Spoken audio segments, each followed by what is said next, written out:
Welcome to S&C's Critical Insights. I'm Annie Ostrager, a partner in the firm's litigation group and one of the co-heads of our employment practice. I'm joined today by my partner, Alex Gross, and our colleague, Sabrina Solow. In this episode of Critical Insights, Sabrina is going to moderate a discussion of a range of trade secret issues impacting our clients. This is the first episode in a 5-part series. Today, we'll provide background, including talking about what a trade secret is and give an overview of relevant legislation, which we'll discuss in greater detail in later episodes. In episode 2, we'll discuss the current trade secret litigation landscape. In episode 3, we'll discuss the interplay between trade secret issues and non-compete agreements.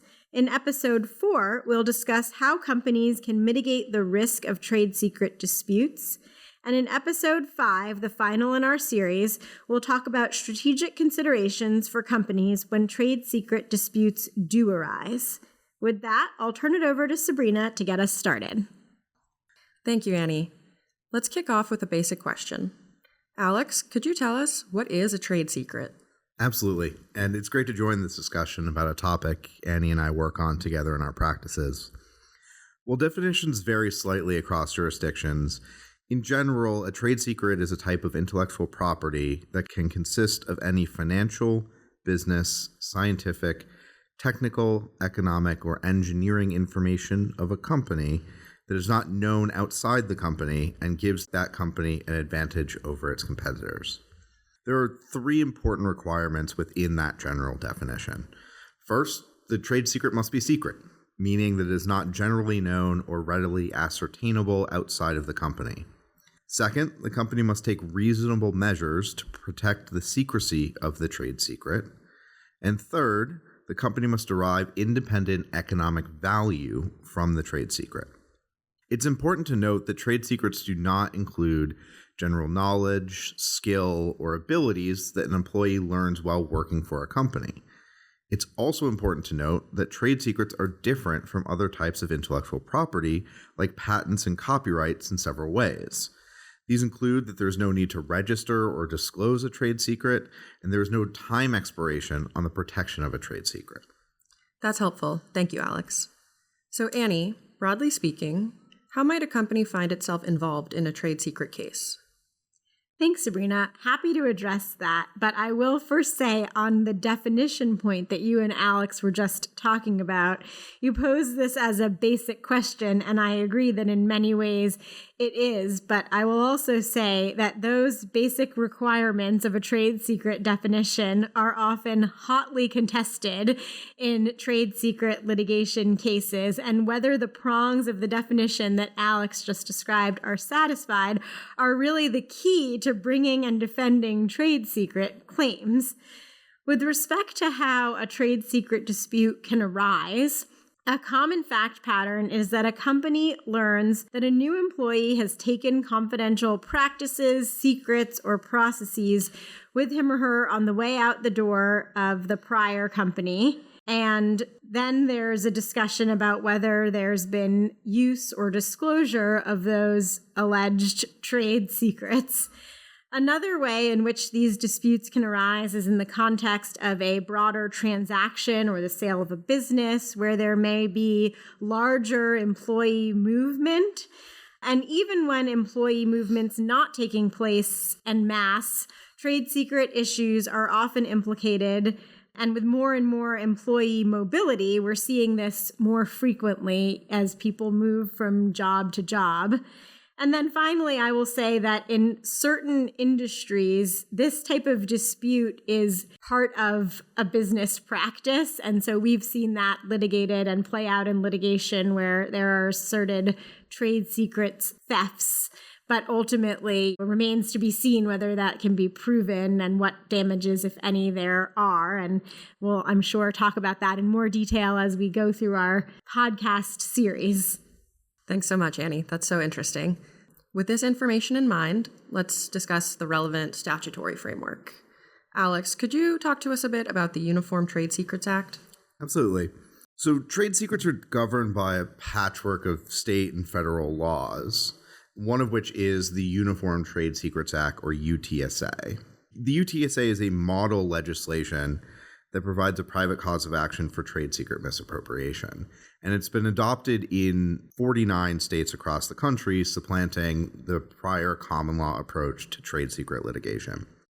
The lone holdout is New York, which still applies common law to trade secret disputes. And this can have a variety of consequences when litigating trade secret disputes in New York or in other courts under New York law. One example is that it's possible to satisfy the UTSA's definition of a trade secret, those 3 prongs I talked about earlier, but fail to do so under New York's common law definition. Another example of a difference is that there are more opportunities for fee shifting under the UTSA than under New York common law. There are also important differences across jurisdictions that have adopted the UTSA, because many jurisdictions will adopt the UTSA in some modified form. Given these differences between New York's common law approach and the other states' UTSA approach, it's imperative for a party involved in trade secret litigation to understand the relevant state laws that apply to the claims in the action. For example, Illinois has a 5-year statute of limitations for misappropriation, whereas many other states include the 3-year statute of limitations set forth in the model UTSA. Thank you, Alex. Annie, what about the Defend Trade Secrets Act? The DTSA, which was enacted in 2016 as part of the Economic Espionage Act, was designed to accomplish what the UTSA was deemed as having failed to do, which is harmonize differences in state trade secret laws. The DTSA was, though, largely based on the UTSA, and what it does is provide a federal cause of action for the misappropriation of trade secrets. It does not, though, supplant state trade secret laws, so plaintiffs will often assert trade secret misappropriation claims under both the DTSA and relevant state laws. To state a claim under the DTSA, a plaintiff has to allege that it possessed a trade secret, that the defendant misappropriated that trade secret, that the trade secret has a jurisdictional nexus to interstate or foreign commerce. So the significant implication of the DTSA is that it gives federal court jurisdiction and therefore gives a potential plaintiff a choice and the ability to weigh the strategic benefits of litigating in federal or state court. Thanks, Annie. Alex, what forms of relief do parties seek when bringing a trade secret action? There are a variety of forms of damages or other relief available for trade secret misappropriation, and parties often will seek both injunctive and monetary relief in complaints alleging trade secret misappropriation. As to monetary relief, there generally are 3 different ways to think about damages. The first is damages for actual loss to a trade secret owner. This could include things like lost profits due to incorporating the company's trade secrets. Damages for actual loss also could include harm to the trade secret itself. For example, if the trade secret is disclosed publicly, that would destroy the value of the trade secret, which, as we discussed earlier, derives its value from being secret. And so that's another form of damages plaintiffs can seek for actual loss. Moving to the defendant in the trade secret litigation, another form of unjust enrichment that we see often in cases where there was no commercialization based on trade secrets is a theory of avoided costs. And this effectively measures the cost that the defendant was able to avoid based on their misappropriation of the trade secret rather than development of their products or services without that trade secret.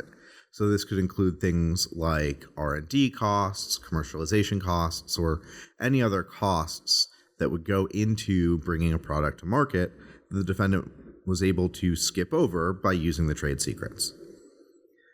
Finally, the third form of damages for trade secret misappropriation that's expressly mentioned in the DTSA are reasonable royalty damages, which effectively measures what the defendant would have paid to the plaintiff in a hypothetical negotiation for the right to use those trade secrets. And we'll be discussing many of these remedies in further detail in later episodes.